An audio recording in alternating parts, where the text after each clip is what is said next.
complot de la décolonisation des anciennes colonies a consisté à parrainer les moutons politiques aux 4 coins de l'Afrique pour berner et piller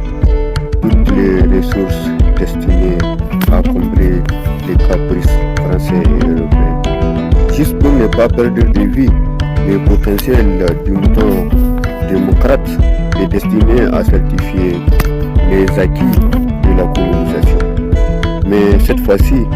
l'entreprise néocoloniale est épaulée par une colonie des rats de goût du Parlement africain. Une colonie des rats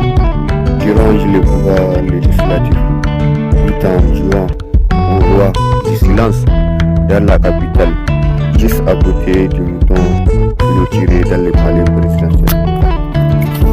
Une colonie des rats jouant au courant d'air car un projet de loi est préconisé par la métropole, même si l'objectif de cette dernière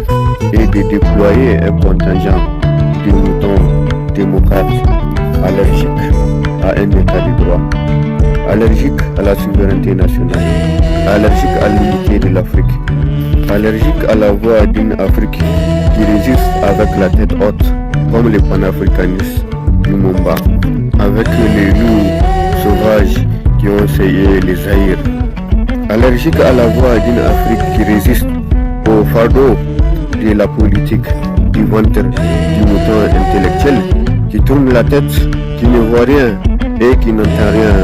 de la déprimante carrière de la démocratie africaine, qui n'entend rien du cœur meurtri de l'Afrique